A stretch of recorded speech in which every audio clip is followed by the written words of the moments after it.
From Newsweek, Elon Musk takes aim at Reddit. Elon Musk has taken aim at Reddit after some of his site's moderators introduced on links to X, formerly Twitter, in protest over his alleged Nazi salute during an event for President Donald Trump's inauguration. Newsweek has contacted Reddit for comment via email. It comes after the billionaire and self-proclaimed free speech absolutist took aim at Wikipedia after the online encyclopedia's 2023-24 annual report showed 29% of its budget had been spent on equity and safety and inclusion. Why does an online encyclopedia need 30% of its budget spent on equity and safety and inclusion? Because it's really that important. That's why, like, you have no idea how important it is. Super. Because they're probably hiring a bunch of like unqualified people to do it, so they have to hire like 300 people. I mean, it's about as left wing as you can get. I think people who want to work in the fields of equity, it's probably self-selecting for, shall we say, not the brightest. I imagine so. Hot take, but true. Let's see. The part of the reason why, so this is what Newsweek is saying about the whole situation with Reddit, but the actual situation stems from, if I understand correctly, people on Reddit have been trying to attack or advocating people attack the people in Doge, attack Musk himself. Indy 100 says they have broken the law. A Reddit page banned after facing criticism from Musk. They go on to say a Reddit page which Elon Musk called out over threats of violence to staff members at the Department of Government Efficiency has been temporarily banned. Taking to his social media platform, formerly X Twitter, the billionaire reshared a post from the account Reddit Lies, which gathered a number of screenshots from the white people Twitter subreddit, where users called for the public execution of Doge software developers. Some of the screenshots say Muskrat's Doge henchmen have been identified. It's time to do more than dragging names. Let's drag their necks up by a large coil of ropes. Time to hunt. I'll say it. This Nazi stooge needs to be... I'm not going to say that. And other comments sharing a similar sentiment. This is typical of the left. We see the way that the imagery and comments are made about Donald Trump, whether it be his first time in office, the actual attacks on his life after, when he was on the campaign trail, and this kind of stuff now being thrown about Musk. The left is completely prepared or completely comfortable with making threats and carrying them out. A lot of people like to blame the right and say the right does this and the right does that. But in the past 5 years, the number of violent attacks from the left, there have to be hundreds and hundreds when you consider the 2020 summer of riots that happened. So, I mean, it shouldn't be something that is normal, but it is something that's become normal. Well, I'm sort of an absolutist with the First Amendment. So, like, this Reddit's a private company, and they can ban whoever they want at any time for any reason, which, okay, fine. Technically, from what I understand about making threats, if it's an imminent threat, meaning that there is a place, a person, and a time, then that is illegal. Otherwise, if you say, we should go commit the thing against the person, like, that's legal. You're allowed to do that. As horrible as it is, like, pull up the guy's name and say we should do the violent thing, that's legal. But it can definitely lead towards an incision of the action, which is a problem, obviously. And that's what social media administrators constantly wrestle with, is like, how do we stop this from getting out of hand? These little fires are okay, but the big one, the imminent call to violence. Well, there have been there were two attempts on Donald Trump's life just last fall or last summer and fall. So this is a real... What was that? No, I was going to say, I am glad, though, that the media is really now opposed to censorship. That's a newfound sentiment. I didn't know they were so mad about Reddit communities getting banned, but I think you even see it in that headline that you almost just had up. But the way that they're framing it, right, is that basically Reddit is cratering to Elon Musk because he dared to expose it. And I think that that's sort of the broader news cycle, which is the idea of what they call it on the left of anticipatory obedience, where these sort of left-wing media outlets are settling with President Trump, or all the big tech oligarchs, the overlords, right, are giving in to President Trump, and they're sort of bending the knee. And I think that this story, the only reason that they're really covering it is because it's like, look, another tech platform is, falling victim to evil oligarchic Elon Musk, which we can debate the legitimacy of that, but I don't think they really care about a Reddit community. No. Yeah. This, for context, I brought up the actual Reddit lies post in question, but you can see these are. Shall we storm the White House? Storm the White House. Storm the White House. Angry mob enters the White House. Let's storm the White House.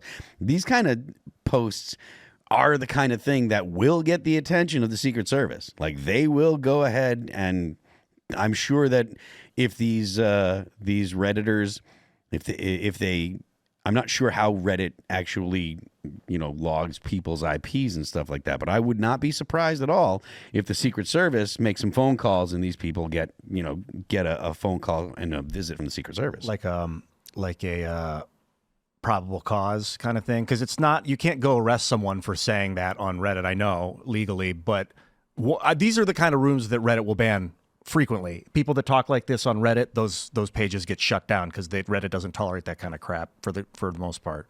But you think it's reasonable for like the Secret Service or the FBI to put like a bug on someone's phone if they talk like this online? I'm not saying that it's reasonable. I'm saying that's what will happen. I'm not making a call about whether or not they should. I'm saying that they will. They have done that in the past. This is the kind of thing that will get their attention. I mean, 2 assassination now, whether or attempts on the president, and then this online, you'd be stupid not to and keep there an are eye on the people. constantly people that are saying They're things. arresting someone like every other day at DCA, choose your weapon, trying to kill, and then choose your cabinet secretary. It's absolutely insane. But they're doxing like young kids, young boys, the pictures, their faces. But even too, I forget what media outlet it was, but they put out a long form article too. I think that was sort of the genesis of a lot of this. So it's not just like random, Reddit anonymous accounts. We love anonymous Redditors, but some legacy media outlet, I forget, but published the story kind of initially doxing them, which obviously they dox people all the time.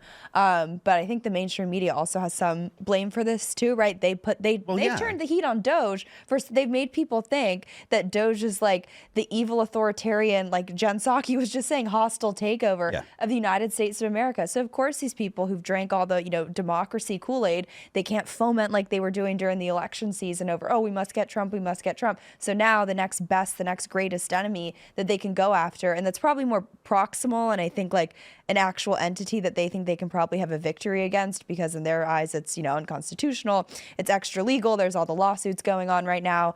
They're like very, very focused on Doge, and I think they just have Elon Musk derangement syndrome. Do you think that part of the reason why they're so focused on Doge is because Doge has been so quick to act and so successful? I think the Doge paradigm, I think it's two main factors. One, I think it's actually a really smart issue that Republicans have sort of seized and really won on the messaging side of things, which is the waste, fraud, and abuse, but also the really evil, sinister, nefarious spending of funding gain-of-function research at the Wuhan Institute of Virology over in China. That's something that the American people don't want to support. You'd be hard-pressed to find an American citizen who doesn't want to keep more of their tax dollars, right? So that's a winning issue.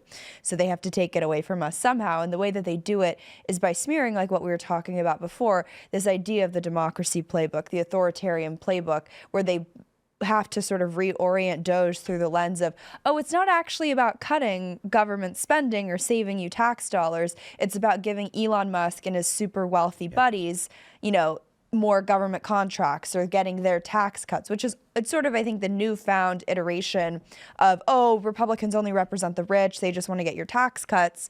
And I reject that framing. I personally, again, the Elon Musk issue is complex and you can have that debate. But I think they have to put it in the category of, this man is an authoritarian. This man was not democratically elected, because it's such a winning issue for us.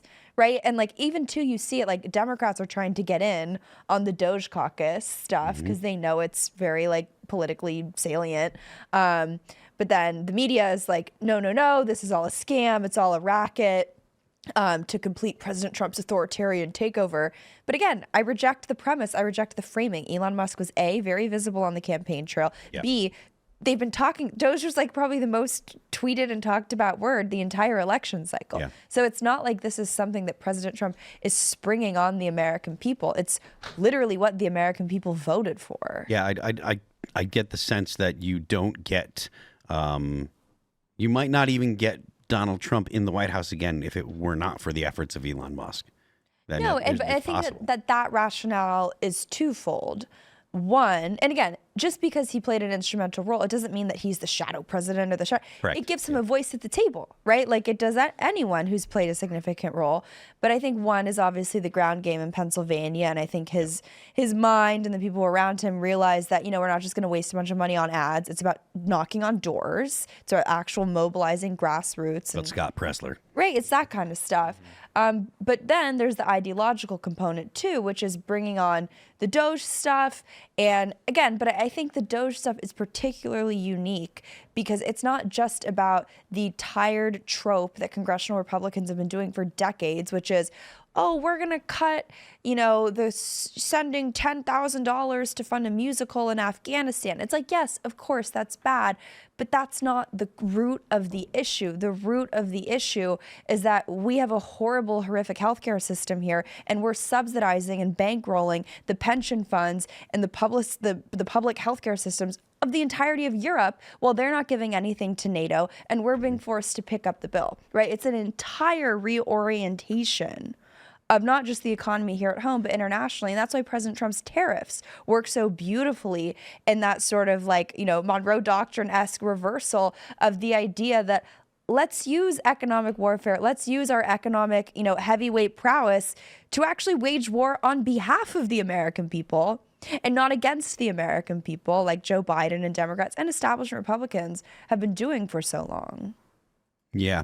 I heard you kind of make I guess not really a caveat, but question whether Musk is a good thing or a bad thing. Steve Bannon is actually kind of critical on a bit of a war path, shall we say? Yeah. What was that? On a little bit of a war path. If you saw his interview with the New York Times. Well, look, I think his business, conflicts of interest with China as a staunch CCP hawk. That's something that I don't particularly like, knowing how China operates their kind of financial markets and their industries as a tool to influence and kind of infiltrate the United States or people who they're doing business with.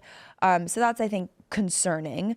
And to some extent, I don't necessarily think that we need to be subsidizing Elon Musk's, space adventures, right? Like you were saying, there's issues that are more, I think, important here at home. Mm-hmm.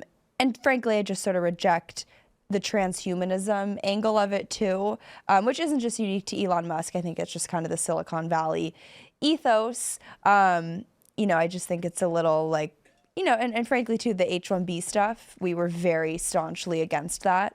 The H-1B visa is predicated entirely on a lie. We are not importing the best and brightest at all. Look at the numbers. It's 80% are in the tier 1 category. They're making less than the 50% wage mark. And even if you set aside the best and brightest, there's no shortage in the same way that the idea that I know we're on YouTube, I caught myself, but in the same way that a lot of the propaganda that we are fed from Congress is all lobbyist white papers that it's then presented as fact, or, oh, well, the Brookings Institution of the Atlantic Council put out a paper, so it must be true. It's all BS to push an agenda.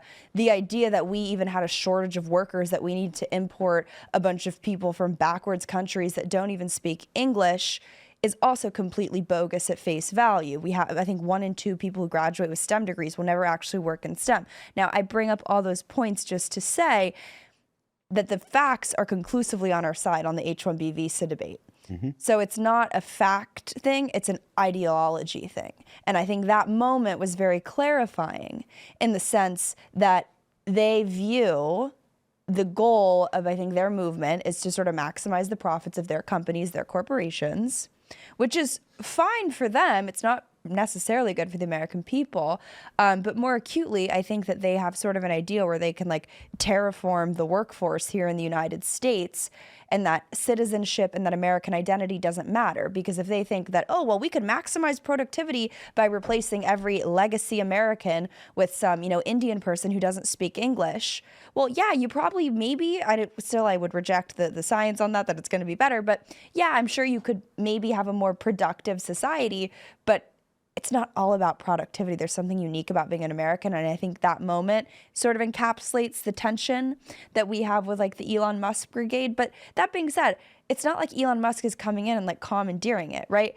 He has a seat at the table. Steve Bannon and Bannon World, like everyone has a seat at the table. The MAGA movement is a very diverse, in the good way, tent coalition. So we can have these debates. But I think their framing takes it too far. But you can still criticize Elon Musk, and we have. With the product argument that productivity is not the end goal, that it's not always good just to maximize productivity. We used to joke, a friend of mine in college, about efficiency. He'd be like, "Oh, that's very efficient," like the Nazis. Because they were extremely productive and efficient, but you saw what that led to. Well, it's good that they're being efficient with our tax dollars. Like, yes, that's a paradigm where efficiency matters. Again, the variable being what they're using it for. Sure, I would argue they're quite efficient at weaponizing, right, the government against us. Like, they had no issue there. They just seem to not be very efficient with actually putting out policies that put the American people first. But I think my just bigger issue more broadly with the whole Elon things in terms of this paradigm of efficiency is just, I don't know how to put it, but I just don't think that the issue at the end of the day, when you're looking at what it means to be an American, is like, how can we drive the profits of multinational corporations? I would rather live in a town, in a community where, okay, maybe my like DoorDash driver is not totally automated and a robot's not bringing me food, but at least I know my neighbors and I'm not like living in a bug pod with a bunch of people from every other country except the United States that doesn't speak English, that again, I would argue they're not even necessarily better at the job that I'm doing. And also too, I think to the other point, this idea of efficiency, which again, I'm not a Luddite, though, like, I guess I kind of am. But what has Silicon Valley become really efficient in? Like, okay, they're now using AI to engage in like social listening per the World Health Organization so they can censor us more effectively. Like, again, I'm not anti-technological advancement and development, but I'm so glad that Pfizer has become really efficient in creating more vaccines. Like, I'm so glad that we've become really efficient in pandemic prevention. Well, they didn't really do a good job of that a few years ago. So I just think that sometimes we cede a lot of ground to them on the idea that like the tech bubble is something that needs to be allowed to flourish freely, which is what Obama did, right? They were like, look, we're not going to regulate you. You can get away literally with murder. We'll give you all the money you want. Just, hey, don't use that money against us, right? Be our biggest fans. And they have been. Larry Ellison, he's the chairman of Oracle now. He's like one of the founders of Oracle, fourth richest man in the world on paper. He's one of Trump's, 3 AI advisor guys that they paid $500 billion for. They're paying, this what is it called, Project Stargate, where they're like supercharging the AI. He's like, we're going to use AI. Larry Ellison is like, we're going to use AI to watch everyone, and so criminals will be afraid to commit crimes, and people will be afraid to deviate from doing what they're supposed to do, and like in the name of efficiency. And I agree with you that like life and the glory of being human is not about being the most efficient you can be. A lot of it is about the exploration of reality. Like, you don't have... It's very authoritarian and totalitarian, like in a weird way, like a roundabout way. It's very like, for lack of a better word, like Chinese. Like, you're living in China, right? Like, you're living in your like crappy government housing, and you're, it's just all dark and gray and gross. I've been to China, and you exist to further the state. There's no independence. There's no autonomy. And frankly, too, I also think I would take the other angle of like, this country was founded on the idea of the importance of community and the importance of Christianity and religion and like having a full life, right? The idea of community was always something that was very, very important. And of course, arts and culture. Just look at the American literary canon, right?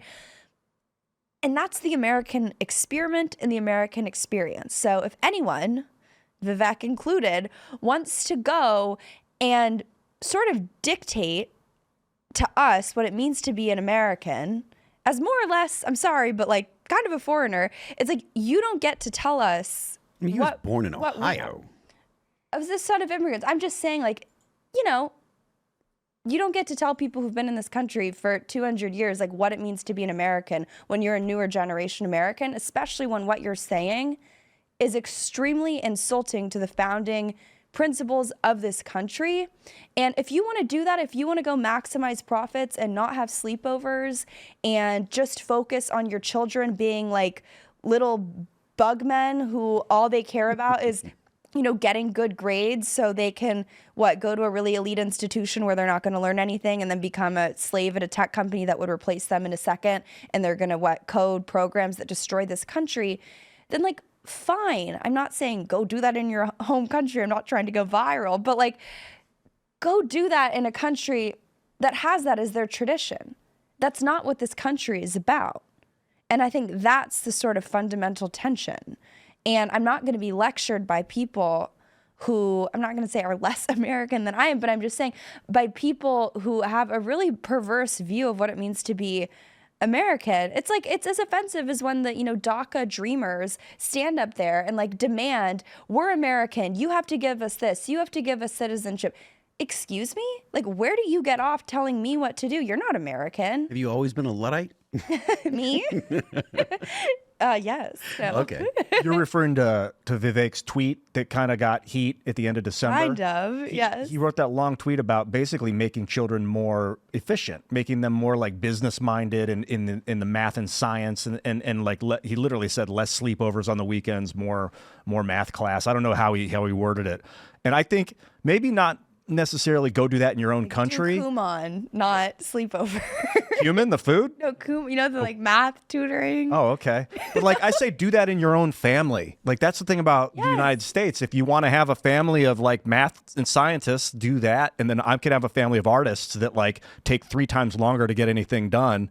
But that's kind of what makes life worth living in a lot of ways. The beautification of things, the wisdom of taking your time and maybe making a mistake. You need to make room for error in systems. If systems always work all the time, they can be heavily utilized to destroy. You need room for corruption in systems. You need failures to happen for gross, evil systems to break. Like it's the only way. And I think that's kind of what the arts is. Anyway, I digress. Thanks for checking out this clip from Timcast IRL. Make sure to watch the show live Monday through Friday at 8 p.m. Subscribe to this channel, and we will see you all there.